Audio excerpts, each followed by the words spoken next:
Pengakuan Vatikan terhadap kemerdekaan Indonesia. Vatikan adalah sebuah negara enklave yang dikelilingi tembok di dalam kota Roma di Italia. Vatikan berasal dari nama pemukiman di Etruria, Vatica atau Vaticum, yang terletak di wilayah umum orang Romawi, disebut Ager Vaticanus.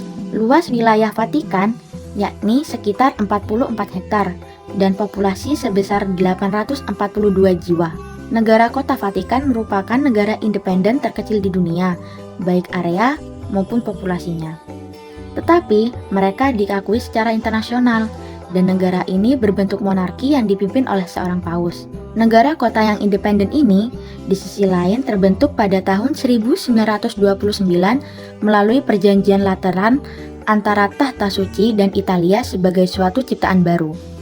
Pengakuan Vatikan terhadap Indonesia sangat berpengaruh karena Vatikan sebagai subjek hukum internasional berbeda dengan negara lain.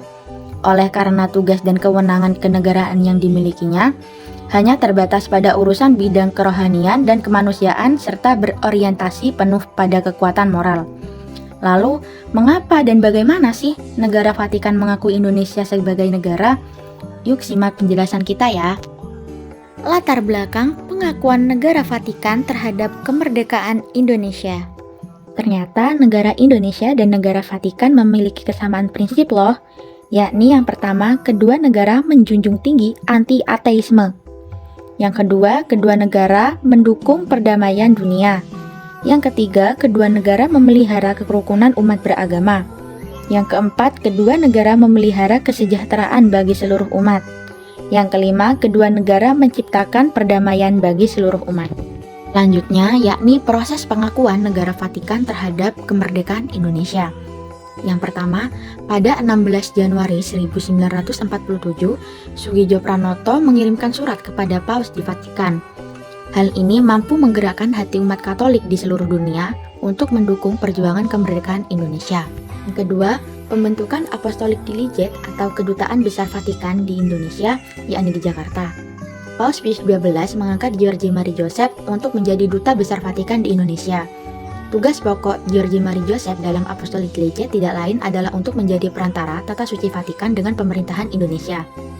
3 minggu setelah pengangkatannya, pada hari Minggu 27 Juli 1947, Uskup Agung John Ardoy tiba dengan pesawat terbang di Batavia. Yang ketiga, pada 6 Agustus 1947, Delegatus Apostolik menyerahkan surat resmi yang ditandatangani oleh MGR Tardini kepada Letnan Jenderal Hindia Belanda, yakni Hubertus Johan van Mook. Dan yang terakhir, pada 4 Januari 1950, Tahta Suci menginstruksikan wakilnya untuk memberitahukan bahwa Republik Indonesia Serikat telah diakui oleh Vatikan. Pengakuan secara de facto ditandai ketika Albertus Suci Pranoto menjadi uskup pribumi pertama di Indonesia. Pada masa Revolusi Indonesia, Suci Pranoto berhasil melakukan diplomasi dengan Vatikan terkait dengan pengakuan kemerdekaan Indonesia. Dalam buku MGR Albertus Suci Pranoto SJ Antara Gereja dan Negara tahun 2012 karya Anhar Gonggong, diplomasi Suci Pranoto berawal saat ia mengirimkan surat kepada Paus di Vatikan pada 18 Januari 1947. Dalam surat tersebut, Suci Pranoto menyampaikan tentang kekejaman pendudukan tentara Belanda di Indonesia pasca proklamasi Republik Indonesia. Surat Suci Pranoto mendapatkan respon positif dari Paus Pius VII di Vatikan. Pada perkembangannya, Paus Pius VII memberikan pengakuan kemerdekaan Indonesia dan menyerukan kepada seluruh umat Katolik di dunia untuk mendukung kemerdekaan Indonesia. Himbauan Paus Pius VII mampu menggerakkan hati umat Katolik di seluruh dunia untuk mendukung perjuangan kemerdekaan Indonesia. Pengakuan secara de jure, secara resmi atau hukum, Vatikan memberi pengakuan kemerdekaan Indonesia pada 6 Juli 1947. Pengakuan Vatikan atas kemerdekaan Indonesia ditandai dengan pembentukan Apostolic Delegate atau Kedutaan Besar Vatikan di Jakarta. Nah, tidak hanya itu, bentuk dukungan Vatikan terhadap Indonesia juga ada beberapa, yaitu yang pertama, dukungan moral dan spiritual dalam mempromosikan perdamaian dan kerukunan antar umat yang beragama. Lalu yang kedua, ada kerjasama dalam bidang pendidikan melalui sekolah dan universitas Katolik. Ketiga, bantuan kemanusiaan melalui organisasi amal Vatikan. Yang keempat, ada hubungan diplomatik yang baik dan dialog antar agama. Lalu terakhir, yaitu relasi antara Vatikan sebagai pusat gereja Katolik di dunia dengan gereja lokal di Indonesia. Berikut merupakan tokoh-tokoh yang berperan penting pada pengakuan negara Vatikan terhadap kemerdekaan Indonesia. Yang pertama, Paus Pius XII, yakni Paus Gereja Katolik Roma 2 Maret 1939 sampai 9 Oktober 1938.